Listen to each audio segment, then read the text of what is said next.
यह कहानी है नन्हा बीज और जादुई जंगल की। बहुत समय पहले की बात है। हरे भरे पहाड़ों और नीले आसमान के बीच बसा था सूर्यपुर गांव। यह गांव छोटा सा था, लेकिन बहुत सुंदर। गांव के चारों ओर एक घना जंगल था, जिसे लोग जादुई जंगल कहते थे। कहा जाता था कि उस जंगल में पेड़ बोल सकते हैं, जानवर समझदार हैं और हर चीज में कोई न कोई सीख छुपी हुई है। सूर्यपुर गांव में एक छोटा सा लड़का रहता था, जिसका नाम था मोहन। मोहन बहुत जिज्ञासु था। उसे हर चीज के बारे में जानना अच्छा लगता था। पक्षी कैसे उड़ते हैं, चींटियां इतनी मेहनती क्यों होती हैं और तारे रात में ही क्यों चमकते हैं।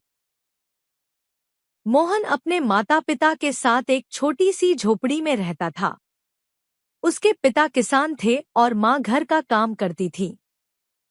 हालांकि उनके पास ज्यादा धन नहीं था, लेकिन उनका घर प्यार और खुशियों से भरा रहता था। एक दिन मोहन के जन्मदिन पर उसकी दादी उसे एक छोटा सा बीज देकर बोली, आरव, यह कोई साधारण बीज नहीं है।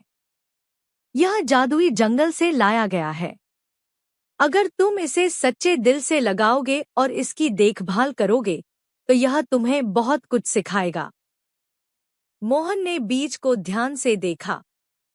वह छोटा था, भूरे रंग का और देखने में बिल्कुल साधारण। मोहन ने पूछा, दादी, इसमें जादू कहाँ है? दादी मुस्कुराई और बोली, जादू हमेशा दिखता नहीं, बेटा। कभी कभी वह समय के साथ सामने आता है। मोहन ने तय किया कि वह इस बीज को अपने घर के पीछे लगाएगा। अगले दिन सुबह सुबह मोहन उठा, मिट्टी खोदी और बीज को बड़े प्यार से जमीन में लगा दिया। वह रोज उसे पानी देता, उससे बातें करता और उसके पास बैठकर सपने देखता। कुछ दिनों बाद जमीन से एक नन्हा सा अंकुर बाहर आया। मोहन खुशी से उछल पड़ा। देखो, तुम सच में जादुई हो। उसने खुशी से कहा। धीरे धीरे अंकुर एक छोटे पौधे में बदल गया। लेकिन एक अजीब बात थी, पौधा रात में हल्की सी चमक बिखेरता था।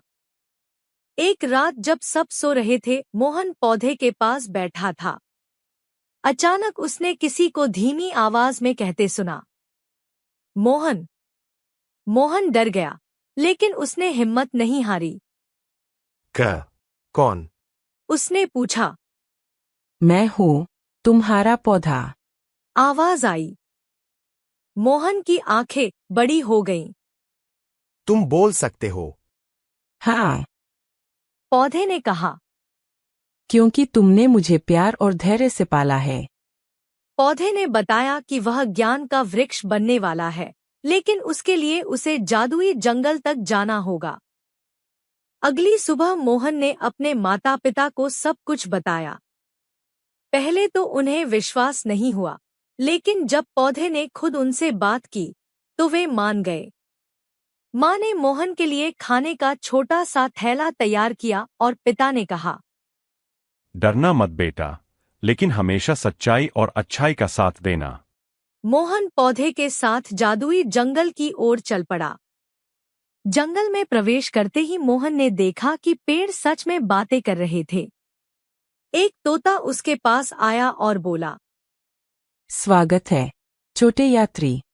थोड़ी दूर पर एक खरगोश मिला, जो रास्ता दिखाने लगा। फिर एक हाथी मिला, जिसने अपनी सूंड से उन्हें नदी पार करवाई। हर जानवर ने मोहन को एक सीख दी। तोते ने सिखाया, सच बोलना। खरगोश ने सिखाया, तेज होने से ज्यादा जरूरी है समझदारी। हाथी ने सिखाया, ताकत का इस्तेमाल मदद के लिए करो। जंगल के बीचों बीच एक अंधेरी गुफा थी। पौधे ने कहा, मुझे यहाँ अकेले छोड़ दो, तुम्हें अंदर जाना होगा। मोहन डर गया, लेकिन उसे दादी की बात याद आई, हिम्मत सबसे बड़ा जादू है। गुफा के अंदर उसे अपनी ही परछाई से डर लगा। एक आवाज आई, अगर तुम डर को पहचान लो तो वह तुम्हें नुकसान नहीं पहुंचा सकता। मोहन ने आंखें बंद की, गहरी सांस ली और आगे बढ़ा।